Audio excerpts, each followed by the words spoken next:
এটা একটা নতুন বছরের নতুন প্রথম খুতবা হিসেবে বিবেচিত।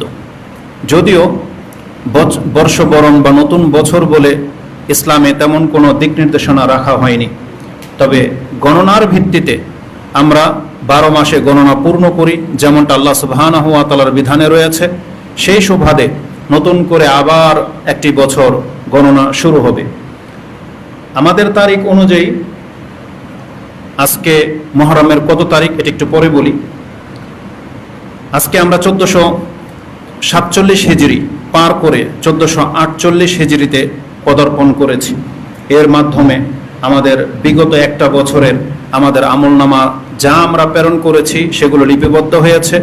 আমাদের যতটুকু বয়স নির্ধারণ করা হয়েছিল সেই বয়স থেকে একটি বছর ঝরে গেছে। আমরা কবরের তত কাছে চলে যাচ্ছি। এভাবেই একটি সময় আমাদের নির্ধারিত বয়স শেষ হয়ে যাবে, তারপর আমরা আবার যেখান থেকে এসেছি সেখানে আবার আমাদেরকে ফিরিয়ে নেওয়া হবে। তো আমরা নতুন বছর বলে থাকি বটে, কিন্তু অনেকে এর জন্য নানান আনুষ্ঠানিকতার মধ্য দিয়ে এটাকে উদযাপন করে থাকে। যদি এক কথায় বলি এর হুকুম সম্পর্কে, তাহলে ইসলামের কোনো বৈধতা নেই। সেটা ইংলিশ মাস হোক, বাংলা হোক অথবা আরবি হোক, বর্ষবরণের নামে যা দিয়ে উদযাপন করা হয় এগুলোকে ইসলামে বহির্ভূত কাজ বলা হয়েছে। এবং এটা এমন এক জাতির আমল যেই জাতির থেকে কোনো কিছু নিতে আমাদেরকে নিষেধ করা হয়েছে। বিশেষ করে আমরা মুসলিম হয়েও আমরা যাদেরকে অনুসরণ করি, মূলত তাদের উদ্দেশ্য খুব খারাপ। এবং আল্লাহ সুবহানাহু ওয়া তাআলা যিনি আমাদের স্রষ্টা, তিনি তাদের সম্পর্কে খুব ভালো জানেন। তাই তিনি আমাদেরকে কোরআনে নিষেধ করে দিয়েছেন এবং তাদের অন্তরের খবর সম্পর্কে আমাদেরকে জানিয়েছেন যে তারা এই চিন্তা চেতনা নিয়ে তোমাদের সাথে মিশবে। সেটা কি? কোরআনের একটি আয়াত আমি আপনাকে স্মরণ করিয়ে দিই। আপনি যদি এই উপদেশ গ্রহণ না করেন তাহলে নিজেই নিজের ক্ষতির একমাত্র কারণ হবেন। কোরআনে আল্লাহ সুবহানাহু ওয়া তাআলা অসংখ্য কথা বলেছেন, তার মধ্যে একটি আয়াত সূরা আলে ইমরান 3 নম্বর সূরার 100 নম্বর আয়াতটি আপনি খুব গভীরভাবে গিয়ে পর্যালোচনা করবেন এবং আপনি এখান থেকে শিক্ষা নেবেন। আল্লাহ সুবহানাহু ওয়া তাআলা একেবারে মুসলিমদেরকে ডেকে বলতেছেন, ইয়া আইয়ুহাল্লাযীনা আমানু, হে ঈমানদাররা, ইন তুতিউ ফারিকাম মিনাল্লাযীনা উতুল কিতাবা ইয়ারুদ্দুকুম বাদা ঈমানিকুম কাফিরিন। তোমরা যদি তোমাদের পূর্বের আহলে কিতাবদের কতকের অনুকরণ করো তাহলে তারা তোমাদেরকে ঈমান আনার পরেও আবার কুফরির দিকে ফিরিয়ে নিয়ে যাবে। তাহলে এটা হচ্ছে তাদের উদ্দেশ্য। আল্লাহ সুবহানাহু ওয়া তাআলা তাদের আচরণটা এখানে পেশ করেছেন, উদ্দেশ্যটা পেশ করেছেন। কিন্তু আপনি দেখতে পাবেন পৃথিবীর কোনো ইহুদি নাসারা কোনো মুসলিমকে সে বলবে না যে তুমি ইহুদি নাসারা হয়ে যাও, তুমি নিজেকে খ্রিস্টান দাবি করো, তুমি নিজেকে ইহুদি দাবি করো, ওরা এটা বলবে না। তবে ওদের উদ্দেশ্য হচ্ছে আপনি নামকে ওয়াস্তে মুসলিম থাকেন, কিন্তু আপনার সকাল হোক ওদের মতো, আপনার সন্ধ্যা হোক ওদের মতো, এবং সারা দিন আপনি যা খাবেন, যা করবেন, যা বলবেন, যা পড়বেন, যেভাবে আপনি আপনার সংসার বা রাষ্ট্র পরিচালনা করবেন, এটা হোক ওদের মতো। এটা শুধু ওরা চায়। কিন্তু নাম আপনার মুসলিম থাক, আপনার চেহারা, আপনার পোশাক আশাক, আপনার বিহেভিয়ার, আচরণ, লেনদেন সব ওদের মতো হোক। আর বাস্তবিক তাই হয়েছে, কিন্তু আমি আর আপনি নিজেকে মুসলিমই মনে করতেছি। এই যে খেলতামশার মাধ্যমে আমাদের পোশাক আশাক ওরা পরিয়ে দিয়েছে, আমাদের সময় ওরা মেনটেন করে। আল্লাহ সুবহানাহু ওয়া তাআলার ফজরের ওয়াক্ত নির্ধারণ করে দিয়েছেন, আপনি জীবনেও উদ্দেশ্যমূলকভাবে ওঠার চেষ্টা করেননি, কিন্তু যেই দিন খেলাটা আপনার দলের খেলা ফজরের ওয়াক্তে পড়ে গেছে, আপনি ঠিক ওই সময়ই সজাগ। আপনি রাত 3টা বাজে সজাগ, শুধু আপনার দলের খেলা চালু হবে বিদায়, এবং সেই টাইম আপনার জানা আছে এবং আপনাকে কেউ জাগাতে হয়নি, আপনি নিজে থেকে জেগে বসে আছেন, এর জন্য আনুষ্ঠানিকতা করেছেন। তাহলে ইহুদি নাসারা তো এইটাই চায়। আপনাকে বলতে হবে না আপনি খ্রিস্টান, আপনাকে ইহুদি বা কিছু আপনি বলতে হবে না। যে অবস্থায় আছেন সে অবস্থায় শুধু ওদের সাথে রাত জাগেন, ওদের সাথে মত্ত থাকেন, ওদের মতন কথা বলেন, ওদের মতো পোশাক পরেন, আর কি লাগে? আল্লাহ সুবহানাহু ওয়া তাআলা তো এটাই বলেছেন, ইয়ারুদ্দুকুম বাদা ঈমানিকুম কাফিরিন। ঈমান আনার পরেও তারা তোমাদেরকে কুফরের দিকে নিয়ে যাবে। অথচ ঈমান এবং ইসলামের মানে কি? একটা মানুষ স্বাভাবিক জীবনে থাকবে, আল্লাহ সুবহানাহু ওয়া তাআলার পক্ষ থেকে একটা নীতি বা একটা বিধান জারি করে দিবে। যারা এটা মেনে নেবে তারা মুসলিম, যারা মানবে না তারা যা ছিল তা। তাহলে আমরা নিজেদেরকে মুসলিম বলে দাবি করেও ওই পথ ছাড়তে পারিনি। ও ডানে বামের থেকে গেলাম, সোজা রাস্তায় আসতে পারলাম না, তাহলে এই মুসলিমত্ব তো আপনাকে আমাকে নাজাত দিবে না। এজন্য আল্লাহ সুবহানাহু ওয়া তাআলা বলেছেন, বিজাতির অনুকরণ মুসলিমদের জন্য শোভা পায় না, এটা আমাদের জন্য হারাম করা হয়েছে।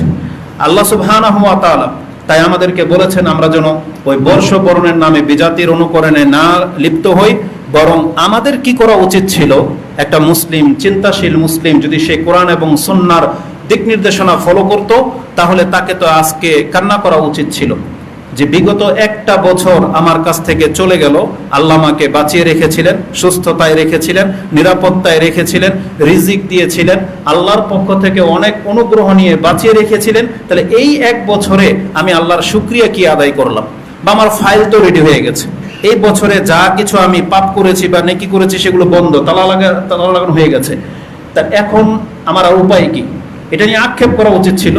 আর আমরা উপরন্ত ইহুদি নাসারাদের মতো উৎফুল্লতার জীবনযাপন করি না, এটা মোটেও কাম্য নয়।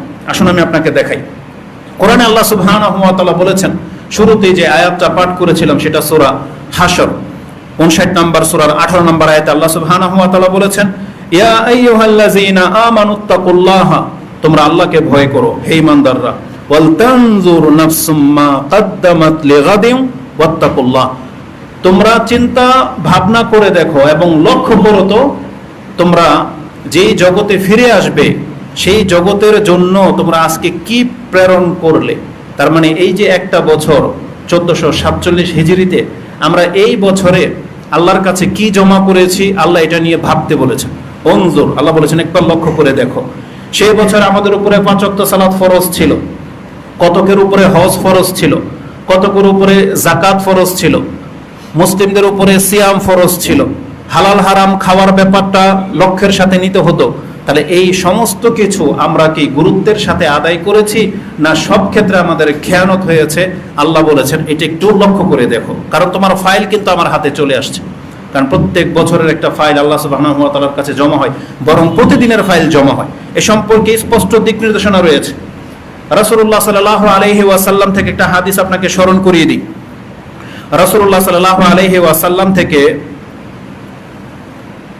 উকবা ইবনে আমির, তার থেকে আজকে 2টা হাদিস বর্ণনা করা হবে।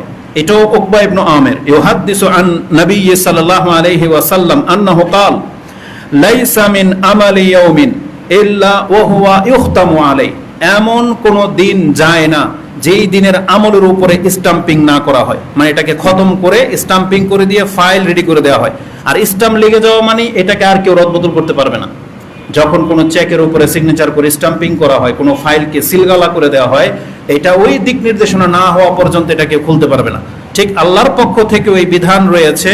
রাসূল বলেছেন লাইসা মিন আমালি ইয়াউমিন, এমন কোন দিনের আমল নাই যার উপরে সেটাকে স্টাম্পিং না করা হয়, ইল্লা ওয়া হুয়া ইখতামু আলাই, যেটার উপরে আল্লাহর পক্ষ থেকে একটা চূড়ান্ত একটা লক করে দেওয়া হয়, যেটা কিয়ামতের মাঠ ছাড়া আর খোলা হবে না।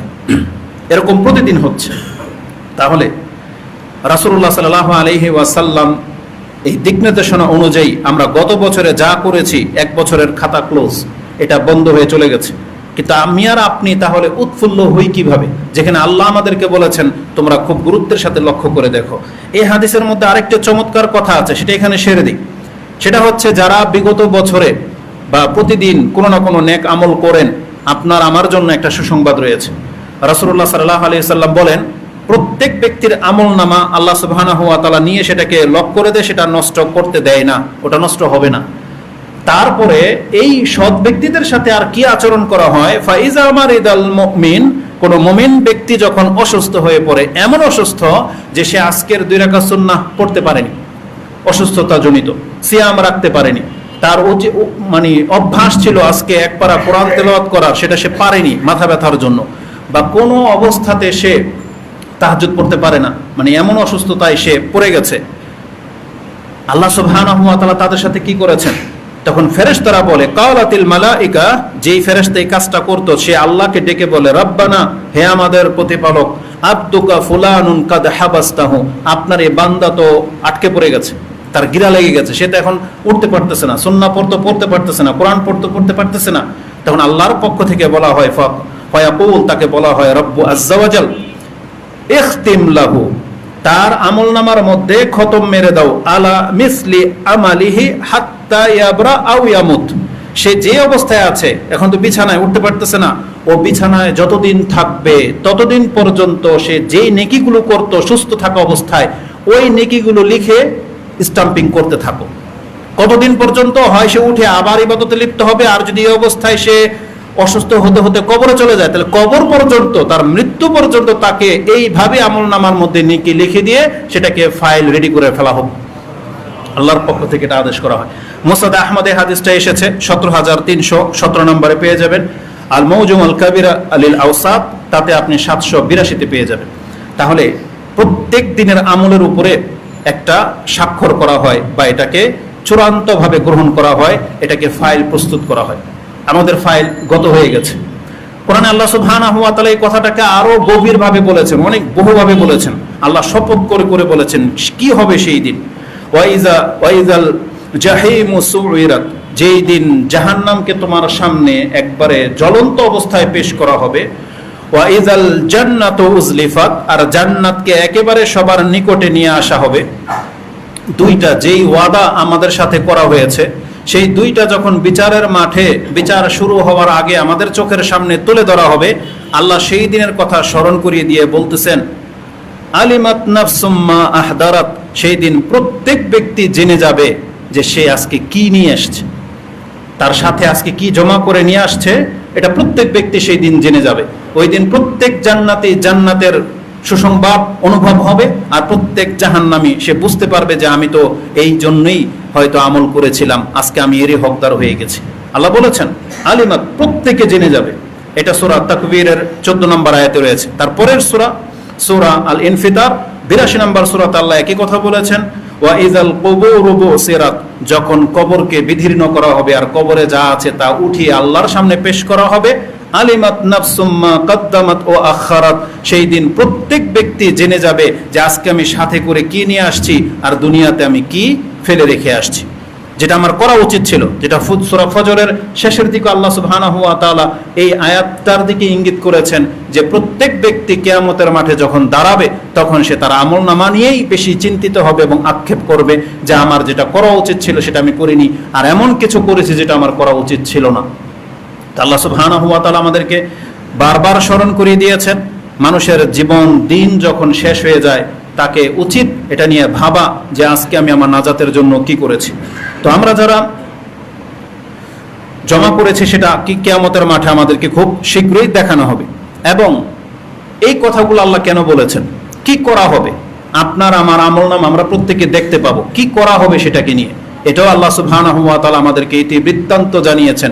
এবং আল্লাহ বলেছেন সেই দিন প্রত্যেক ব্যক্তির একটা অনুপরিমাণ কর্ম যা সে করেছে তার বদলা না হয় সাজা তাকে পরিপূর্ণভাবে দেওয়া হবে, এটাও আমাদেরকে জানানো হয়েছে। এবং রাসূলুল্লাহ সাল্লাল্লাহু আলাইহি ওয়াসাল্লাম তিনি তার জীবনের শেষ ভাষণ, যেটা বিদায় হজের খুতবা, তাতে তিনি যে কথাগুলো বলেছিলেন তার মধ্যে একটা কথা এটাও ছিল, তিনি বলেছিলেন আন্নাহু ক্বাল ওয়াসাতালকাউনা রাব্বাকুম, খুব শীঘ্রই তোমাদেরকে তোমাদের রবের সাথে সাক্ষাৎ করতে হবে। ওয়াসাতালকাউনা রাব্বাকুম ফায়াসআলুকুম আন আমালিকুম, আর তোমাদেরকে জিজ্ঞাসা করা হবে তোমাদের কর্ম সম্পর্কে, তোমাদের কর্ম সম্পর্কে তোমাদেরকে জিজ্ঞাসা করা হবে। তার মানে আল্লাহ সুবহানাহু ওয়া তাআলা কাউকে ছেড়ে দেবে না, আল্লাহ প্রত্যেকের সাথে সাক্ষাৎ করবেন এবং তাদের কর্ম সম্পর্কে জিজ্ঞাসা করবেন। এটা ছিল বিদায় হজের খুতবার ভাষণের শেষ একটা টার্ম। এবং রাসূলুল্লাহ সাল্লাল্লাহু আলাইহি ওয়াসাল্লাম সতর্ক করে বলেছিলেন আলা ফালা তারজিউ বাদি দুল্লালান আও কুফফারান, খবরদার তোমরা আমার পরে কিন্তু আবার গুমরাহির এবং কুফুরির পথ কিন্তু বেছে নিও না। এটা রাসূলুল্লাহ সাল্লাল্লাহু আলাইহি ওয়াসাল্লাম আমাদের সাথে ওয়াদা নিয়েছিলেন যে আমার পরে কিন্তু আবার তোমরা কুফুরি বা গুমরাহির পথ বেছে নিও না। এবং একটা সতর্ক করেছিলেন, সেটা হচ্ছে কুফফারান ও দুল্লালান ইয়াদরিবু বাদুকুম রিকাবা বাদ, তোমরা মুসলিম হয়ে আরেকটা মুসলিমের প্রাণ নিও না, তার মানে মুসলিম হয়ে মুসলিমের রক্ত ঝরায়ও না। এটা কিন্তু কুফুরির পথ, এটা কিন্তু পথভ্রষ্টতার পথ। এটা বলে দিয়ে আল্লাহ সুবহানাহু ওয়া তাআলার কাছে রাসূলুল্লাহ সাল্লাল্লাহু আলাইহি সাল্লাম সাক্ষী নিয়েছিলেন, বলেছেন আল্লাহুম্মা হাল বাল্লাগতু, আল্লাহ আমি কি পৌঁছে দিয়েছি। যখন সাহাবায়ে কেরাম বলেছিলেন নাম আপনি পৌঁছে দিয়েছেন, তখন রাসূলুল্লাহ সাল্লাল্লাহু আলাইহি সাল্লাম তিনবার আল্লাহকে সাক্ষী রেখে বলেছেন আল্লাহুম্মা শাহাদ, আল্লাহুম্মা শাহাদ, আল্লাহুম্মা শাহাদ, আল্লাহ তুমি সাক্ষী থাকো। এই সমস্ত মানুষ কিন্তু সাক্ষী দিয়েছে যে আমি আমার রিসালাতের দায়িত্ব পৌঁছে দিয়েছি। এটা ছিল রাসূলুল্লাহ সাল্লাল্লাহু আলাইহি ওয়াসাল্লামের শেষ ভূমিকা। তারপর কিছুদিন তিনি বেঁচে ছিলেন, তারপর তার ইন্তেকাল হয়ে গেছে। কেন এতগুলো কথার মাঝে এই কথাটা বললাম? তার মানে এটা হচ্ছে ইসলামের সর্বশেষ দিক নির্দেশনা, যে খুব শীঘ্রই আমাদেরকে আল্লাহর সামনে দাঁড়াতে হবে এবং আমাদের আমল সম্পর্কে কিন্তু জিজ্ঞাসা করা হবে। এটি ইমাম বুখারী রাহিমাহুল্লাহ তার কিতাবুল আদহা কুরবানির অধ্যায় এনেছেন 5550 নম্বরে, এবং মুসলিমে হাদিসটি কিতাবুল কিসাস হত্যার অধ্যায় এনেছেন 4275 পেয়ে যাবেন। তাহলে এই কোরআন এবং হাদিস থেকে আমরা যে দিক নির্দেশনা দিতে চাই বা নিতে চাই সেটা হচ্ছে, দেখেন আমাদেরকে উৎফুল্ল নয়, দিন শেষে আমাদেরকে আল্লাহর সামনে একটু দাঁড়াতে হবে এবং চিন্তাশীল অন্তর নিয়ে আল্লাহর কাছে সারা দিনের জন্য একটু ক্ষমা চাইতে হবে, ইস্তিগফার করতে হবে, এবং আমরা যা ভালো কিছু করেছি সেটা কবুল যোগ্য হলো কিনা আল্লাহর কাছে একবার সেটাকে পেশ করতে হবে যে আল্লাহ তুমি এটাকে কবুল করো। কারণ এটাই হচ্ছে আমাদের জীবন, এর মাঝেই আমাদের বিচার হবে আমাদের কর্মের উপরেই। এজন্য আমাদেরকে উৎফুল্লতা নয়, বরং আমাদেরকে চিন্তাশীল হতে হবে। আল্লাহ সুবহানাহু ওয়া তাআলা যেন আমাদেরকে তার দ্বীনের উপরে কায়েম রাখেন, আমিন। এবং বিগত দিনগুলোতে যারা ইবাদত করেছি গত বছর, আল্লাহ সুবহানাহু ওয়া তাআলার কাছে আমরা একটা দোয়া করে, আল্লাহ তুমি আমাদের কাছ থেকে এটা কবুল করো, এবং বাকি যতদিন পর্যন্ত পৃথিবীতে আল্লাহ তুমি বাঁচিয়ে রেখেছো, আল্লাহ আমাদেরকে এই হেদায়েতের উপরে, ইবাদতের উপরে কায়েম রাখো, আমিন ইয়া রাব্বাল আলামিন। দ্বিতীয় পয়েন্টে যাওয়ার আগে এখানে একটা কথা বলে দিই। আজকে একটা জিনিস খুব ফিল হয়েছে, সেটা কি জানেন? আমরা মুসলিম হিসেবে অনেক সময় এমন কিছু কাজ করি, তখন ধর্মীয় গুরুদের, হুজুরদের ফতোয়ার অপেক্ষা করি না, মন থেকে এমন কিছু করি যেটা দেখতে হয়তো ভালো, যদিও সেটা ইসলামের সাথে সম্পর্কযুক্ত না। যেমন ঈদের দিনের কোলাকুলি, আপনি ঈদের দিনে কাউকে জিজ্ঞেস করে কোলাকুলি করেন না, অন্তর থেকে কেন যেন একটা উৎফুল্লতার সাথে আপনি এটা কাজটা করে ফেলতেছেন, এবং এটা আপনি একটা ধর্মীয় অনুভূতির ভিত্তিতে করেন, যদিও ধর্ম আপনাকে এটা শিক্ষা দেয় নাই। কিন্তু আমি কেন বুঝাতে চাইলাম জানেন? বিষয়টা হচ্ছে, আজকে আমাদের অন্তর থেকে ধর্মকর্ম এমনভাবে বিলুপ্তি হওয়ার পথে। আপনি ওই লোকগুলোর কথা স্মরণ করেন তো, যারা 1 জানুয়ারিতে 31st নাইট পালন করে, এদের কাফেরদের চাইতে মুসলিমদের সংখ্যা সবচেয়ে বেশি। তাদেরকে কোনো শিক্ষা দেয়নি, বা তারা যদি হুজুরদের কথা পাত্তাও দিবে না, যদি বলা হয় না জায়েজ, তাও তারা পাত্তাও দেবে না, এটা করে। বাঙালি হিসেবে 1 বৈশাখের দিন হুজুরদের ফতোয়া দেওয়া লাগে না, তারা এটাকে কর্ণপাত করবে না, তারা নিজে থেকে এমন কিছু উদযাপন করে, এমন কিছু আবেগের সাথে করে ফেলে, তারা প্রমাণ করতে চায় তারা বাঙালি। এখন আমার প্রশ্ন হলো, জায়েজ না জায়েজ সেটা তো আরেকটা জিনিস, যে না জায়েজ বললাম, কিন্তু মানুষ যখন ফিতরতি ভাবে বৈশাখ পালন করে বাঙালি হিসাবে, জানুয়ারি পালন করে ওই আপনার উন্নত বিশ্বের সাথে তাল মিলিয়ে, তাহলে মুসলিমত্বের হিসাবে তারা মুহররমের কয় তারিখ আজকে, এই জন্য প্রথম তারিখটা বলিনি, আমি যখন হাত তুলতে বলি ওই ম্যাক্সিমাম মানুষ বলতে পারবেন আজকে মুহররমের কয় তারিখ। এটা মুহররম মাস শুরু হয়েছে, এটি অনেকে জানে না। কোনো খবর মিডিয়াতে এই সম্পর্কে তো ওই যে তথাকথিত চেতনাবাদী দলের কেউ, তাদের মধ্যে মুসলিম নাই, তারা কি স্ট্যাটাস দিয়েছে যে আমরা তাহলে যেভাবে 1 বৈশাখ পালন করেছি, যেভাবে আমরা 31st নাইট পালন করি, এই মুহররমে কিছু একটা করতে হবে, এমন কোন দিক নির্দেশনা কেউ কি দিয়েছে? আপনি দেখাইতে পারবেন না। তার মানে ইসলামের যে কোনো বিষয়ের সাথে তারা এমন ভাবে পিঠ ফিরিয়েছে, যেগুলোতে এখন আর বলার অপেক্ষা রাখে না। কতটা নিচে নামলে মানুষ এমনটা হতে পারে? আরে যদি এমন হতো যে তারা তার 31st নাইটের মতো, বৈশাখের মতো মুহররম নিয়ে মেতে উঠেছে, আমরা এখান থেকে ফতোয়া দিতাম যেটা জায়েজ নাই, এগুলো করা ঠিক না, দিতাম, কিন্তু প্রয়োজনই পড়ে না, কারণ আপনি নিজেই এটাকে এমন ভাবে উৎখাত করে ফেলে দিয়েছেন, এখানে জায়েজ না জায়েজের বিষয়ই না। মানে আপনি মুসলিম, এটা প্রমাণ করারও কিছু নাই। এটা খুব আশ্চর্যের একটা ব্যাপার, অথচ ম্যাক্সিমাম মানুষ জানে না যে আজকে কয় তারিখ। আল্লাহ সুবহানাহু ওয়া তাআলা আমাদেরকে হেদায়েত দান করুন। মুহররম শুধু জানুয়ারির মতো না, এটা জেনে রাখেন। মুহররম শুধু বৈশাখের মতো না, মুহররমের আলাদা একটা মর্যাদা আছে। এটা হক রাখে যে এটা আপনি উদযাপন করবেন, এটা হক রাখে, কারণ মাসটাই এমন মর্যাদাপূর্ণ, কিন্তু তারপর আপনার অন্তর কোনো দিন এদিকে ঝুঁকি নেই। কেন? কারণ এটা নিয়ে অ্যাডভার্টাইজ নাই, এটা নিয়ে কোনো রকমের তৎপরতা নাই, এটা মুসলিমত্বের সাথে আছে, এটা নিয়ে কোনো হেডেক নাই কোনো ব্যক্তির। এটা খুবই আশ্চর্যজনক ব্যাপার। এই মুহররম মাস আল্লাহ সুবহানাহু ওয়া তাআলার পক্ষ থেকে একটি মর্যাদাপূর্ণ মাস। আলহামদুলিল্লাহ, যদি আপনারা না জেনে বা উপেক্ষা করেছেন, আমরা বলবো আলহামদুলিল্লাহ যে এই নাজায়েজ কোনো কিছু মুহররমের সাথে আপনারা করেননি, আলহামদুলিল্লাহ। তবে এবার আসুন, এই মুহররম মাস যেহেতু আজকে মুহররমের আমাদের তারিখ অনুযায়ী আজকে 3 তারিখ, সৌদি আরব আজকে 4 তারিখ, সেই হিসাবে আগামী 10 তারিখ, আগামী 10ই মুহররম পড়েছে আগামী জুমা। তো মুহররম মাস এককভাবে বা স্বতন্ত্রভাবে এই পুরো মাসটি হচ্ছে একটা মর্যাদাপূর্ণ মাস। গত খুতবাগুলো যাদের স্মরণে আছে তারা বুঝতে পারেন যে মুহররম মাসের একটা মর্যাদা হলো, এটা হলো হারাম মাস। যে 4টা মাস হারাম, তার প্রথম হচ্ছে এই মুহররম।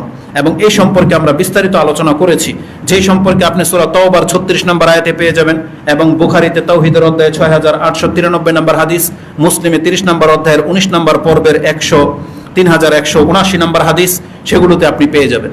এই মুহররমের মাস হচ্ছে হারাম মাস, মানে সম্মানিত মাস, এবং এটা হচ্ছে আল্লাহর পক্ষ থেকে নির্ধারিত একটা মাস, যে মাস দিয়ে আরবি মাস শুরু হয়েছে। এখানে একটা কথা বলে দিই, আমি একটা পয়েন্ট ছেড়ে দিয়েছি যেটা খুতবাকে খুব সংক্ষিপ্ত করার জন্য। আপনি সূরা বাকারার সূরা তাওবার 36 নম্বর আয়াতটা পড়বেন, সেখানে একটা জিনিস পাবেন যে মক্কার কাফেররা কি করত, 4 মাস যে হারাম, এটা দিনে ইব্রাহিম আলাইহিস সালামের ধর্ম থেকে মানে তারা জানতো এবং তারা এটা মানতো। কে বলেছে তারা আল্লাহকে চিনতো না? আল্লাহর বহু বিধানকে তারা মানতো, কিন্তু কিছু কিছু শিরিক করার কারণে আল্লাহ তাদেরকে মুশরিক বলেছেন। আর রাসূল সাল্লাল্লাহু আলাইহি সাল্লাম আসার পরে তাকে অস্বীকার করার কারণে আল্লাহদেরকে কাফের বলেছেন। কিন্তু তারা তো মূলত আল্লাহকে চিনতো, ইসলামের যে বিধানগুলো মানতো তার একটা হচ্ছে 4 মাস যে হারাম, যুদ্ধ করা যায় না, লুটতরাজ করা যায় না, এটা তারা চরমভাবে মানতো। কিন্তু তাদের টেকনিকটা দেখেন, এরা কি করলো যে আমাদের লস লেগে যাচ্ছে। তারা 3 মাসকে কঠোরভাবে মানতো, শুধুমাত্র মুহররমটাকে তারা মানতো না, কিন্তু ঘুরিয়ে মানতো, জীবন থেকে উৎখাত করে দেয়নি। তারা আমাদের মতো এত নিকৃষ্ট না যে আল্লাহ বলেছেন 4 মাস হারাম, এটা কমিয়ে 3 মাসে করে ফেলেছে। তারা 3 মাসও করেনি, 4 মাসে বহাল রেখেছে। পার্থক্য শুধু এতটা করেছে, তারা মুহররম মাসটাকে সফর করে দিত, সফর মাসটাকে মুহররম বলে গণনা করত, বলতো কি জন্য যে মুহররম মাস চলতেছে। এখন যারা হজে আসতো তারা কি করতো, যখন মুহররম মাসে আবার যার যার দেশে ফিরে যেত, তো এখন তো মুহররম হারাম মাস, লুটতরাজ করতে পারবে না। ওরা বলতো তো এই মাসটাতে আমরা লুটতরাজ করে নেই, আগামী মাসটা আমরা মুহররম হিসেবে পালন করে নিব। তারা এই তাওরিয়াটা, এই হিল্লাটা তারা করতো। কিন্তু রাসূলুল্লাহ সাল্লাল্লাহু আলাইহি ওয়াসাল্লাম তিনি বিদায় হজের খুতবাতে এটাও বলেছিলেন, ইন্না জামানা কাদ ইস্তাদারাকা হাইআতি ইয়াওমা খালাকাস সামাওয়াতি ওয়াল আরদ। আজকে জামানা আমার মাধ্যমে ওই অবস্থায় ফিরে এসেছে যেই অবস্থায় আল্লাহ পৃথিবীটাকে সৃষ্টি করেছিলেন।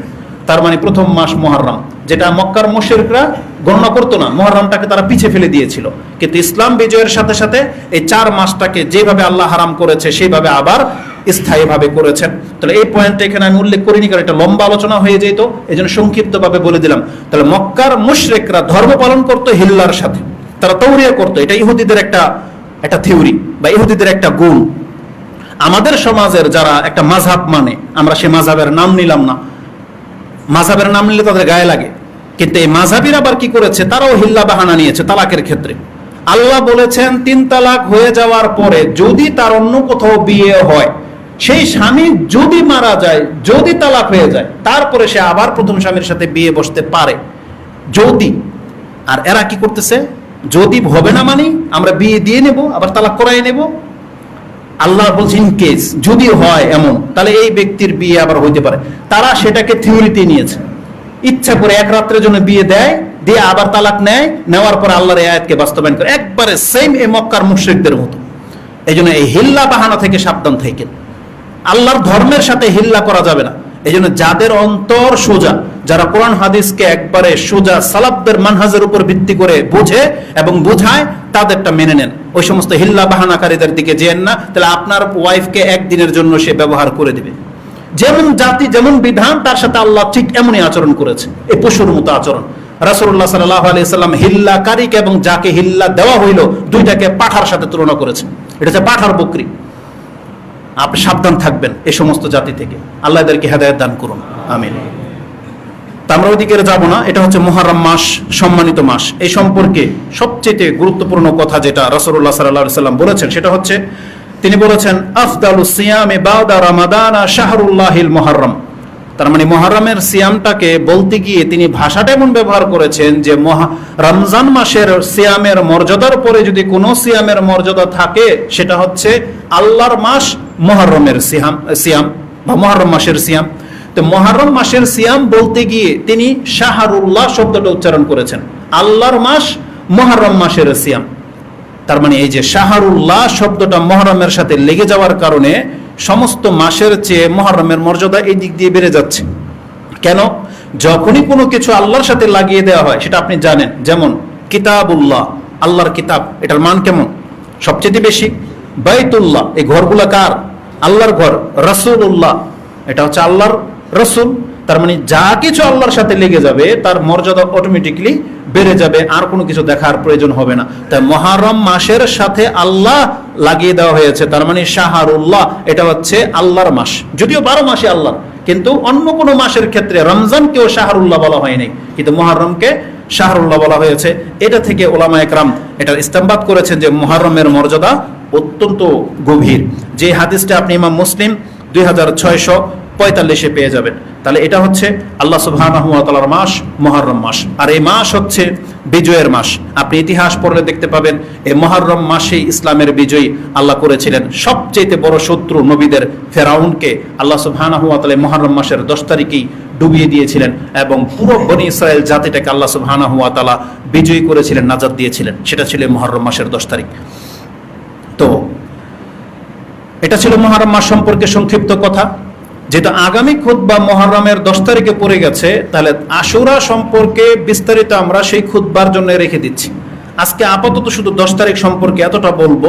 প্রত্যেক মাসেই নিজস্ব কিছু দিন থাকে খাস, যেমন রমজান মাসের ছিল কদর, জিলহজ মাসের ছিল 10 দিন বা ইয়ৌমুন নাহার। ঠিক মুহররমেও এই 10 দিন গুরুত্বপূর্ণ। একটা বর্ণনায় পাওয়া যায় যে মুসা আলাইহিস সালাম যে তুর পাহাড়ে 40 দিন অবস্থান করেছিলেন, 30 দিন ছিল জিলহজ মাসের 30 দিন। জিলহজ মাস যখন শেষ হয়ে যাবে তখন তিনি ফিরে আসতে চেয়েছিলেন, আল্লাহ তাকে অতিরিক্ত আরো 10 দিন অপেক্ষা করতে বললেন। একটা মত হলো সেই 10 দিন ছিল মুহররমের 10 দিন। আরেকটা বর্ণনা আসছে না, সেটা ছিল জিল কদের 30 দিন আর জিলহজের 10 দিন ছিল এই 40 দিন। এটার চাইতে বেশি শক্তিশালী ওই মতটা। তবে এটাও একটা মত, এটাকে কেউ দুর্বল বলেনি, এটাও হতে পারে। তাহলে এটা যদি হয় তাহলে মুহররমের 1 থেকে 10 দিন এটাও মর্যাদাপূর্ণ বিশেষ 10টা দিন। এবং এই দিনের মধ্যে 10 মুহররম হচ্ছে সব থেকে বিশেষ দিন, যেই দিনের আলাদা একটা নাম আছে, সেটা হচ্ছে ইয়ৌমে আশুরা। যদিও আশুরা থেকে মানে 10মকেই আশুরা বলা হয়, কিন্তু অন্য কোনো মাসের 10ম দিনকে আশুরা বলা হয় না। যখনই আশুরা শব্দটা উচ্চারণ হয় প্রত্যেকটা মুসলিম এটা বুঝে যায় সেটা হচ্ছে মুহররমের 10 তারিখ। তার মানে এটা হচ্ছে এই দিনের খাস নাম ইয়ৌমে আশুরা। এই ইয়ৌমে আশুরার একটা মর্যাদা আছে, এটা আগে বলেছি, পৃথিবীর ইতিহাসে সবচেয়ে বড় দিন যেটাকে বলা হয় সেটা হচ্ছে এই ইয়ৌমে আশুরা, মুহররমের 10 তারিখের দিন। এই সম্পর্কে আপনাকে একটা দিক নির্দেশনা দেব। এটা এমন একটা দিন, আশ্চর্য হয়ে যাবেন যদি মুহররমের 10 তারিখ সম্পর্কে নিয়ে আপনি স্টাডি করেন, তাহলে দেখতে পাবেন এটার মান হচ্ছে ইব্রাহিম আলাইহিস সালামের মতো। কেমন জানেন ইব্রাহিম আলাইহিস সালামের মান কেউ জানেন? তিনি এমন এক ব্যক্তি, তাকে পৃথিবীর অর্ধেক মানুষের চাইতে বেশি তাকে নেতা হিসাবে মানে, শ্রদ্ধার সাথে মানে। ইহুদিরা তাকে মানে, খ্রিস্টানরা তাকে মানে, মক্কার মুশরিকরা তাকে মানত, এবং সমস্ত মুসলিমরা তাকে মানে। মানে আল্লাহর পক্ষ থেকে পৃথিবীতে যত কিতাবধারীরা আছে সবাই ইব্রাহিম আলাইহিস সালামকে সম্মান করে, কারণ তারা সব তার সন্তান, তার থেকে আসছে। ইহুদি নাসারা সবাই মুহাম্মদ সাল্লাল্লাহু আলাইহি সাল্লামকে গালি দিবে, কিন্তু ইব্রাহিম আলাইহিস সালামের নামটা শ্রদ্ধার সাথে নেবে। তাহলে ইব্রাহিম আলাইহিস সালামের যা মান, এই মুহররমের দিনের হচ্ছে সেই মান। কেন? ইহুদিদের কাছেও 10 তারিখের মর্যাদা সবচেয়ে বেশি, খ্রিস্টানদের কাছেও এই মুহররমের 10 তারিখের মর্যাদা সবচেয়ে বেশি, মক্কার মুশরিকরাও এই মুহররমের 10 তারিখকে মানত, আর ইসলামে এটাকে বহাল রাখা হয়েছে। খুব আশ্চর্য একটা ব্যাপার। এই সম্পর্কে বহু কথা আছে। একটা হাদিস নিয়ে নেন, আনায়েশা কানু ইয়াসুমুনা আশুরা ক্বাবলা আইয়ুফরাদা রমাদান। তিনি বলতেছেন মক্কার মুশরিকদের সম্পর্কে এবং মুসলিমদের সম্পর্কে, রমজান মাসের সিয়াম পালন ফরজ হওয়ার আগে এই মুহররমের সিয়ামটা আমাদের জন্য বাধ্যতামূলক ছিল, বা তৎকালীন লোকেরা এটাকে বাধ্যতামূলক হিসেবে সিয়াম পালন করত। ওয়াকানা ইয়াউমা, আর এই দিনটাকে তুস্তারু ফিহিল কাবা, এবং মক্কার মুশরিকরা তারা এই দিনে কাবার গিলাফকে পরিবর্তন করত। এই হাদিসটা ইমাম বুখারী কোট করেছেন 1592। আপনারা বিগত বছরগুলোতে লক্ষ্য করেছেন কাবা ঘরের এই 1300 বছর ধরে, মানে ইসলাম অতীত মানে মূল স্বর্ণযুগটা পার হওয়ার পর কে যেন এটা পরিবর্তন করেছিল, তারা এই 1300 বছর ধরে কাবার গিলাফ পরিবর্তন করত আরাফার দিন। যখন হাজিরা সব আরাফার ময়দানে চলে আসতো, তখন ওই 9 তারিখে, জিলহজের 9 তারিখে কাবার গিলাফ পরিবর্তন করা হতো। কিন্তু বিগত আমি 3, 4, 5 বছর ধরে লক্ষ্য করতেছি যে দেখতেছি যে না, তারা আগের নিয়মে ফিরে আসছে। তারা এখন মুহররম মাসে কাবার গিলাফ পরিবর্তন করে, আর সেটা 10 তারিখে করে না। যদিও মক্কার মুশরিকরা মানে কুরাইশরা 10 তারিখে করত, কিন্তু বর্তমান সরকার সেটাকে 1 তারিখে নিয়ে আসছে। তার মানে মুহররমের 1 তারিখে কাবার গিলাফ পরিবর্তন করার ঘটনা ফিরে আসছে। আলা কুল্লি হাল, এটা আমরা ধর্মের পক্ষে বিপক্ষে নেব না। তার মানে এটা খুব পুরানো ইতিহাস। কারণ আয়েশা রাদিয়াল্লাহু তাআলা তার ছোটবেলার কথা বলতেছেন, ওয়া কানা ইয়াউমা তুস্তারু ফিহিল কাবা, তার জাতিরা ওই 10 তারিখের দিনই কাবার গিলাফ পরিবর্তন করত। আর এটা রাসূলুল্লাহ সাল্লাল্লাহু আলাইহি সাল্লাম সেখানে উপস্থিত ছিলেন এবং জানতেন। কিন্তু রাসূল সাল্লাল্লাহু আলাইহি সাল্লাম পরবর্তীতে এটাকে বহাল রাখেনি, এটা জাতির উপরে ছেড়ে দিয়েছেন। এটা কোনো এমন কোনো বিষয় না যেটা পরিবর্তন করতেই হবে, করলে কি আর না করলে কি, এটা রাসূল সাল্লাল্লাহু আলাইহি সাল্লাম থেকে পাওয়া যায় না। তবে রাষ্ট্রীয় দায়িত্ব হিসেবে এটা আল্লাহর ঘরকে একবার পরিবর্তন করা হয়, সাজানো হয়, এটা একটা ভালো জিনিস আমরা বলতে পারি। তারিখ আল্লাহ যেটাই হোক, তবে তারা মুহররমের 1 তারিখ থেকে শুরু করেছে, যেমন গত 3 দিন আগে আপনারা দেখেছেন যে কাবার গিলাফকে পরিবর্তন করা হয়েছে। তাহলে এটা সম্পর্কে পাওয়া যায় যেটা একবারে পূর্বপুরুষদের থেকে আসছে। এটা বোঝা যায় যে মক্কার মুশরিক যারা, পৌত্তলিক যারা, তারাও 10 মুহররমকে এতটা মানত যে সেই দিন তারা কাবা ঘরের গিলাফকে পরিবর্তন করত। তো এটা হচ্ছে প্রমাণ। তো আশ্চর্য বিষয় হলো যে এই 10 তারিখের মর্যাদাকে ইসলামেও বহাল রাখা হয়েছে। এমন হয়নি যে ইহুদি নাসারারা সম্মান করে বিদায় আমাদের কাছ থেকে এটা সরিয়ে ফেলা হয়েছে, না, বরং আমাদেরকেও বলা হয়েছে যে না, 10ই মুহররম এটা বিজয়ের দিন, এটা আমার ভাই মুসা আলাইহিস সালামের বিজয়ের, অতএব আমার বিজয়। তাই রাসূল নিজেও সিয়াম রেখেছে এবং আমাদেরকেও সিয়াম রাখতে বলেছেন। এবং রাসূলুল্লাহ সাল্লাল্লাহু আলাইহি ওয়াসাল্লাম এই 10ই মুহররমের মানে আগামী জুমায় আপনারা সিয়াম অবস্থায় থাকবো আমরা ইনশাআল্লাহ। এটার মর্যাদা সম্পর্কে রাসূলুল্লাহ সাল্লাল্লাহু আলাইহি সাল্লাম থেকে বলা হয়েছে, আন্না রাসূলুল্লাহ সাল্লাল্লাহু আলাইহি ওয়াসাল্লাম সুইলা আন সাওমি ইয়াউমি আশুরা, তাকে আশুরা মানে 10ই মুহররমের দিন সিয়াম রাখা সম্পর্কে জিজ্ঞাসা করা হলে ফাকালা ইউকাফিরু সানাতাল মাদিয়া, এই দিন যেই ব্যক্তি সিয়াম রাখবে তার অতীতের 1 বছরের পাপকে মাফ করে দেওয়া হবে। ও ফি রিওয়ায়াতিন আহতাসিবু আলাল্লাহ আইয়ুকাফিরা সানাতাল্লাতি কাবলা, আমি আল্লাহর কাছে আশা করি এর মাধ্যমে অতীতের 1 বছরের পাপকে আল্লাহ মাফ করে দিবেন। এটা ইমাম মুসলিম কোট করেছেন, 2636 রয়েছে। আমরা আল্লাহর কাছে তৌফিক কামনা করি, আল্লাহ আমাদেরকে যেন এই সিয়াম রাখার তৌফিক দান করেন, আমিন।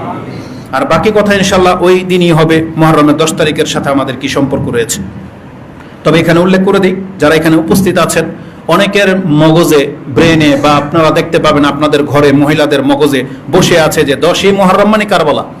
এটা অনেকের সাথে মানে এটা প্রচার প্রসারের সাথে তারা জানে, কিন্তু তারা মূলত জানে না যে মুহররমের সাথে ইসলামের কি সম্পর্ক। মুহররমের সাথে মূল হলো রাসূলুল্লাহ সাল্লাল্লাহু আলাইহি ওয়াসাল্লাম জীবদ্দশায় থাকতে যা কিছু বহাল রাখা হয়েছে সেটাই হচ্ছে মুহররম। তারপরে ইসলামে নতুন কোনো কিছু আর ঘটলেও সেটা লিপিবদ্ধ করা হবে না, ওটাকে আমলে আনা যাবে না, কারণ ওহী বন্ধ হয়ে গেছে, মানে এখন সমস্ত পারমিশন বন্ধ হয়ে গেছে। এখন কেউ চাইলেই নতুন করে কোনো কিছু আবিষ্কার করতে পারবে না। এজন্য কারবালার সাথে 10ই মুহররমের সম্পর্ক থাকলেও এটা ইসলামের সাথে কোনো সম্পর্ক নাই, কারণ এটা একটা ঘটনা। পৃথিবীর ইতিহাসে বহু বিরল বহু ঘটনা ঘটে গেছে। 10ই মুহররমের দিন ঘটেছে, অন্য কোনো দিনে ঘটেছে, হজের 28 তারিখে ঘটেছে, রমজানের মাসে ঘটেছে, বড় বড় ব্যক্তিত্বকে শহীদ করা হয়েছে, হত্যা করা হয়েছে, তা বিভিন্ন দিনে ঘটেছে। কিন্তু মানুষ শুধু ওই অ্যাডভার্টাইজের কারণে, শিয়াদের প্ররোচনা আর প্রচার প্রসারের কারণে তারা শুধুমাত্র 10 তারিখের ঘটনা জানে আর বাকিগুলো সব ভুলে গেছে। কিন্তু এটা উচিত নয়। আসুন আমি আপনাকে স্মরণ করিয়ে দিই, যদি আপনি হোসাইন রাদিয়াল্লাহু তাআলার হত্যাকে কেন্দ্র করে কারবালার দিন 10ই মুহররম পালন করেন, তাহলে আপনি তার ভাইয়ের হত্যার দিনটা বলেন তো কবে হয়েছিল? হোসাইনের আগে তো হাসান রাদিয়াল্লাহু তাআলাকে হত্যা করা হয়েছে, বিষ খাওয়ানো হয়েছে, তাকে শহীদ করা হয়েছে, বলেন তো সেই দিনটা কবে? তার আগে তার পিতা আলী রাদিয়াল্লাহু তাআলাকে তো ফজরের সালাতে আসার পথে তাকে হত্যা করা হয়েছিল, বলেন তো সেই তারিখটা কবে? তার আগে তার চাইতে শ্রেষ্ঠ উসমান রাদিয়াল্লাহু তাআলাকে তো একবারে কোরআন তেলাওয়াত করা অবস্থায় হত্যা করা হয়েছে, বলেন তো সেই দিনটা কবে? তার আগে তার চাইতে শ্রেষ্ঠ ব্যক্তি, যাকে মসজিদে নববীর ভিতরে রাসূলুল্লাহ সাল্লাল্লাহু আলাইহি ওয়াসাল্লামের জায়গায় দাঁড়িয়ে যাকে হত্যা করা হয়েছে, ছুরিকাঘাত করা হয়েছে, বলেন তো সেই মাস কোনটা, সেই দিন কোনটা? তার মানে সেটা সব 10ই মুহররম ছিল না।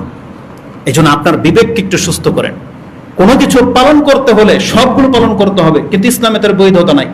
কোনো ব্যক্তির মৃত্যুতে শোকাহত হওয়া, কোনো ব্যক্তির জন্মতে জন্মদিন পালন করা, এটা ইসলামে বহাল রাখা হয় নাই। তাহলে দেখা যাবে যার 10টা সন্তান 10 মাসে হয়েছে, 10 মাসই তার বার্থডে, তার স্ত্রীর একদিন 11 মাস, তার একদিন 12 মাস, তার নানি দাদিটা তো বাদই। ইসলামে কোনো এরকম কিছু নাই। মরার দিনও তাই, আপনার অমুক নেতা মরেছে, অমুক দিন অমুক নেতা মরেছে, অমুক দিন, তাহলে সারা বছর তো শোকই পালন করবেন। ইসলামকে নেওয়া শিখেন, আপনার এই একঘেয়ামি এবং আপনার এই গোরামি, এই উদাসীনতা আপনাকে কিন্তু ইসলামের বিধান থেকে অনেক দূরে সরিয়ে দিচ্ছে। আমরা আমাদের মুসলিম ভাই হিসেবে আপনাদেরকে স্মরণ করে দিতে চাই, ওমর রাদিয়াল্লাহু তাআলা আনহুকে হত্যা করা হয়েছিল 24শে জিলহজ, 27শে জিলহজ 23 হিজরিতে। একটা বর্ণনা আসছে 24শে জিলহজ আঘাত করা হয়েছিল, 27 তারিখে তার ইন্তেকাল হয়েছে হজের মাসে, কিন্তু আপনি তো সেটাকে সুখ হিসেবে নেননি। ওসমান রাদিয়াল্লাহু তাআলা আনহুকে হত্যা করা হয়েছে 28শে জিলহজ, আইয়ামে তাশরিকের দিন বলা হয়েছে একটা বর্ণনায়, আইয়ামে তাশরিকের দিন, আরেকটা বর্ণনা হচ্ছে 28শে জিলহজ। আলী রাদিয়াল্লাহু তাআলা আনহুকে হত্যা করা হয়েছে একটা বর্ণনা 17 তারিখ, একটা বর্ণনা 20 তারিখ, একটা বলা হচ্ছে 21শে রমজান, রমজান মাসে। আল্লাহ সেটা যেই তারিখেই হোক তাকে হত্যা করা হয়েছে। কই আপনি তো শোক পালন করেন না। এভাবে প্রত্যেকটা বর্ণনা আছে। এই জন্য যারা কারবালার দিনকে শোকের দিন হিসেবে গ্রহণ করে নিয়েছেন, আপনি কোন ভাবে কিভাবে যে শিয়া হয়ে গেছেন আপনি নিজেও টের পাচ্ছেন না। যেমন ইহুদি নাসারাকে কিভাবে হয়ে যায় বলতে হয় না, আপনার আমলে প্রমাণিত হয়। আপনিও ইরানপন্থী শিয়াপন্থী কিভাবে হয়ে আছেন আপনি নিজেও টের পাচ্ছেন না। কিন্তু আপনার রক্তে আগুন লেগে যায় যখন ইরানের শিয়াদের বিরুদ্ধে কিছু বলা হয়, তখন আপনাকে বুঝতে হবে আপনার মধ্যে শিয়ার রক্ত ঢুকে গেছে। যখন আপনাকে যদি দেশাচার বিচার করা হয়, সৌদি আরবের পক্ষে কিছু বললে যদি আপনার গায়ে আগুন লেগে যায়, তাহলে আপনি জেনে নেন যে আপনি কিভাবে যেন ইরানপন্থী হয়ে গেছেন, আপনি টের পাচ্ছেন না। যেমন আজকে আমাদের ফুটবল টিমদের অবস্থা, ও যদি আর্জেন্টিনার ড্রেস পরে এখানে ব্রাজিলের আগুন লেগে যায়, ও যদি ব্রাজিলের কথা বলে তাহলে আর্জেন্টিনার গায়ে আগুন লেগে যাচ্ছে। একই ভাই একই ঘরে বসবাস করে, তার মানে কে কোন পন্থী হয়ে গেছে সেটা মুখে তো প্রকাশ করা লাগে না, তার অন্তর তাকে বলে দিচ্ছে। আজকে ইসলামের পক্ষে কথা বললে সৌদি আরবের ভালো কোনো কিছু যদি আপনার চোখে না লাগে, আর যদি ইরানের শিয়াদের ভালো কিছু আপনার চোখে লাগে, আপনি জেনে নেন যে আপনি কোনো না কোনো ভাবে ইরানপন্থী শিয়া হয়ে আছেন, কিন্তু আপনি টের পাচ্ছেন না। আর ওরা দুধের দোয়ানা। এই জন্য আজকের বক্তব্যটা খেলাফে আমরা দেওয়ার জন্য বলতেছি না, শুধু আপনাকে সজাগ করে দেওয়ার কথা বলতেছি। দুইটাই আপনার মুসলিম ভাই, যদি এটাকে বহাল রাখতে হয় তাহলে আপনাকে কম্পেয়ার করতে হবে যে কে ইসলামের সবচেয়ে কাছাকাছিতে আছে। সৌদি সরকার এমন কি ইসলামের খেলাফ কাজ করেছে যেটা আপনার তার বিদ্বেষী, আর আমি আপনাকে দেখাই দিতে পারবো যে ইরান ইসলামের বিপক্ষে কত কি করেছে। আরে ওরা তো ইসলামের মক্কার ঘরকে ওরা অতটা মূল্যায়ন করে না, ওদের কারবালার মাঠকে ওরা যতটা মূল্যায়ন করে। আপনি কি টের পান? এরা তো আপনার সবচেয়ে প্রিয় ব্যক্তি আবু বকর রাদিয়াল্লাহু তাআলা আনহুকে গালি দেয়, তার মেয়ে সবচেয়ে সম্মানিত আয়েশা রাদিয়াল্লাহু তাআলা আনহাকে গালি দেয়, ওমর রাদিয়াল্লাহু তাআলা আনহুকে গালি দেয়। সেটা হচ্ছে সেই পন্থী। আর আপনার ওই যুদ্ধ বিগ্রত উৎফুল্ল ওই সব লম্বা লম্বা দাড়ি আর পাগড়ি আপনাকে ধোকায় ফেলে দিয়েছে। এখনো ধর্মটাকে চেনার চেষ্টা করেন। আল্লাহ আমাদেরকে হিদায়াত জ্ঞান দান করুন, আমিন। তো কারবালার সাথে ইসলামের পালন করার কোনো সম্পর্ক নাই। যারা তারপরও পালন করে, আপনাকে দুইটা হাদিস আজকে স্মরণ করিয়ে দিই। সেটা হচ্ছে রাসূলুল্লাহ সাল্লাল্লাহু আলাইহি ওয়াসাল্লাম বলেছেন, রোদন করা, মাতম করা, শোক পালন করা এটা ইসলামে জাহিলিয়াতের আমল বলে আখ্যায়িত করেছে, এবং যেটা রাসূলুল্লাহ সাল্লাল্লাহু আলাইহি ওয়াসাল্লাম তার পায়ের নিচে দাবিয়ে দিয়েছেন। যে তিনি বলেছিলেন, কুল্লু মাউদিইন মিন আমরিল জাহিলিয়া তাহতা কাদামাইয়া মাউদুন। আজকে জাহিলিয়াতের সমস্ত রীতিনীতি আমি আমার পায়ের নিচে দাবিয়ে দিলাম। তার মানে এটা যেন আর মাথা ছাড়া দিয়ে উঠতে না পারে। কিন্তু তারপরও সুদ জেগে গেছে, তারপরও রোদন জেগে গেছে, ওই কি বলে এটাকে মাতম জেগে গেছে, শোক দিবস জেগে গেছে। এগুলো হচ্ছে জাহিলিয়াতের প্রথা। রাসূলুল্লাহ সাল্লাল্লাহু আলাইহি ওয়াসাল্লাম থেকে একটা শক্ত হাদিস আপনি নিয়ে নেন। লাইসা মিন্না, রাসূল বলেছেন, তারা আমার উম্মতের অন্তর্ভুক্ত হইতে পারে না। মান লাতামা আও দারাবা আল খুদুদা, যারা তাদের গাল চাপটায়, একবারে ব্যতীত হলে বুকে থাপড়ায়, আল্লাহর রাসূল সাল্লাল্লাহু আলাইহি ওয়াসাল্লাম বলেছেন তারা আমাদের অন্তর্ভুক্ত নয়। ওয়াশাক্কাল জুয়ুবা, যারা কোনো ব্যতীত হলে গড়াগড়ি খায় আর জামা কাপড়, মহিলাদের স্বভাব দেখবেন বড় ধরনের আক্ষেপ হায় উতাস করলে প্রথম তাদের আগে কাপড় খুলে। এটা একটা নির্লজ্জকর অবস্থা। এটা কোনো মুসলিম মহিলার আচরণ হইতে পারে না। সে গড়াগড়ি দেয়, একবারে উলটপালট হয়ে যাচ্ছে, কেউ তাকে ধরে রাখতে পারে না, তার কাপড় খুলে যাচ্ছে। না, রাসূলুল্লাহ সাল্লাল্লাহু আলাইহি ওয়াসাল্লাম বলেছেন লাইসা মিন্না, তারা আমাদের অন্তর্ভুক্ত না। এজন্য আমাদের মহিলারা যারা উপরে আছেন, আপনারা এখান থেকে কিছু নেওয়ার চেষ্টা করেন। আপনার জীবনের এমন কোনো ব্যথা আল্লাহ দেবে না যে আপনি শরীয়তের বহির্ভূত কোনো কাজে লিপ্ত হয়ে যান। আপনাকে আপনার অজ্ঞতায় এমনটা করায়। আপনি ধৈর্য ধারণ করার শিখেন, এবং আপনার যে সন্তান কলিজার টুকরা আল্লাহ দিয়েছে, সেটা যেমন আল্লাহ দিয়েছে, আল্লাহ সেটা নেওয়ারও ক্ষমতা রাখে। আপনি তাকে একটু টুসদ্দ করার ক্ষমতা রাখেন না, কারণ তিনি আমাদের রব, আমরা তার গোলাম। তিনি যা চায় আমাদের সাথে আচরণ করবে, এটা মেনে নেওয়াটাই হলো বন্দিগি। আল্লাহ আমাদেরকে তা মেনে নেওয়ার তৌফিক দান করুন, আমিন। রাসূলুল্লাহ সাল্লাল্লাহু আলাইহি ওয়াসাল্লাম বলেছেন, ওয়াদা বিদাল জাহিলিয়া, যারা আত্মীয় স্বজন মরে গেলে, আপনজন মরে গেলে যারা জাহিলিয়াতের মুখ ডাক ডাকে, হায় আমার পাহাড়, হায় আমার অমুক, হায় আমার হিরু, হায় আমার তমুক, এই যে বলে যারা চিৎকার করে, রাসূল বলেছেন এগুলো হচ্ছে সব জাহিলিয়াতের মহিলাদের আচরণ। এটা কোনো মুসলিম ব্যক্তি হইতে পারে না যে আমার অমুক তমুক এ হয়ে গেছে, সে হয়ে গেছে। আমার মনে আছে আমাদের কোনো এক পরিচিত লোক, আমি যখন সৌদি আরব থেকে 2007-এ আসি, অনেকদিন পর তাদের সাথে দেখা। তার কি ঘটেছে এটা আমি শুনেছি। তার এক ছেলেকে ক্রস ফায়ারে হত্যা করে দেওয়া হয়েছে, আরেক ছেলেকে ওই জুটের ব্যবসা কেন্দ্র করে ওখানে কুবিয়ে হত্যা করে দেওয়া হয়েছে, আরেক ছেলেকে কুবিয়েছে কিন্তু মরেনি। কিন্তু একদিন মানবতা যেটাকে বোঝায় দেখা হয়েছে, আমাদের সাথে ক্লাসমেট ছিল, তার মাকে আমি জিজ্ঞেস করলাম কেমন আছে। সুবহানাল্লাহ, তিনি আল্লাহ সম্পর্কে এত বাজে মন্তব্য করেছেন, তখন আমার নিজের উপরে তো আক্ষেপ হয়েছে, যদি আল্লাহ আমার মাফ না করে, যে আমার অপরাধ তাকে আমি জিজ্ঞেস কেন করলাম আপনি কেমন আছেন। একটা মুসলিম তো এমন হইতে পারে না, তার জীবনের কি ব্যথা আপনার হয়েছে যে আপনি আল্লাহকে এমন বাজে মন্তব্য করবেন। একটা মানুষের জীবনের অবস্থা তেমন হইতে পারে না, আপনি আল্লাহকে এটা জানেন। ওমা কাদারুল্লাহ হাক্কা কাদরি, তারা মানুষ এমন চরিত্রের হয়ে গেছে যে আল্লাহকে সঠিক মূল্যায়ন করতে জানলো না। আল্লাহ, আপনি তাকে চিনার চেষ্টা করেন, কার সম্পর্কে আপনি কি বলেন, কে তিনি, জানতে হবে প্রত্যেকটা মুসলিমকে। একজন মানুষ এইভাবে দুঃখ পেলে, আক্ষেপ করলে, আল্লাহকে এইভাবে মন্তব্য করা, আপনি আপনার নবায়ন করতে হবে ইমানকে। আপনি তওবা করেন, ইমান নিয়ে আসেন। প্রত্যেক ব্যক্তিকে বলবো আপনি আল্লাহ সম্পর্কে আগে জানার চেষ্টা করেন। রাসূলুল্লাহ সাল্লাল্লাহু আলাইহি ওয়াসাল্লাম থেকে দ্বিতীয় হাদিস আমি আপনাকে শোনাই। রাসূল বলেছেন, আরবাউন মিন উম্মতি মিন আমরিল জাহিলিয়া, আমার উম্মতের মাঝে ওই 4টা জাহিলিয়াতের স্বভাব বিদ্যমান থাকবে। লা ইয়াতরুকুহুন্না, তারা সেগুলোকে ছাড়তে চাইবে না। ওয়াকালা নাইয়াহা, সেটা হচ্ছে রোদন করা, কেউ মরে গেলে রোদন করা, এটা হচ্ছে আমরুল জাহিলিয়া। তারপরে বলা হয়েছে, ইজা লাম তাতুব ক্বাবলা মাউতিহা তুকামু ইয়াউমাল কিয়ামাতি ওয়া আলাইহা সিরবালুন মিন কাতিরান। এই কাতিরানের ব্যাখ্যায় বলা হয়েছে, একটা হচ্ছে উত্তপ্ত আগুনের গোলা, অথবা বলা হয়েছে আলকাতরা, যেটা তার কাপড়ের মধ্যে লাগিয়ে দেওয়া হবে। এই যে যারা কেউ মরে গেলে রোদন করে আর ওই যে দাপড়ায় কাপড় চোপড় ছিঁড়ে ফেলে, ঠিক এটা দুনিয়াতে যেভাবে সে করেছে, আল্লাহ সেটাকে হাকিকতে বদল করে দিবে। তার গায়ের মধ্যে এমন চুলকানি বা এমন লেলিহান আগুন পরিয়ে দেওয়া হবে, সে ঠিক এইভাবে হাসরের ময়দানে ছটফট করতে থাকবে।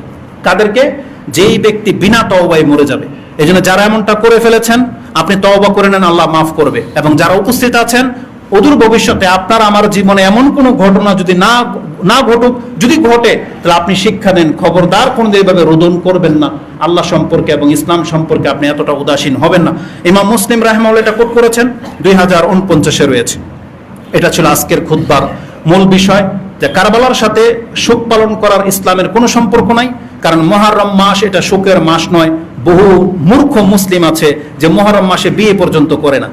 এটা এসেছে ওই শিয়াদের কাছ থেকে, অথচ আপনি এটা অজ্ঞতাবশত এই কাজটা করে যাচ্ছেন, এটাতে কোনো বাধা বিঘ্ন নাই।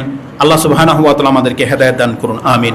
আকুলু লিকাউলি হাযা আস্তাগফিরুল্লাহ লি ওয়া লাকুম ওয়া লিসাইরিল মুসলিমিন ফাস্তাগফিরু ইন্নাহু হুয়াল গফুরুর রহিম।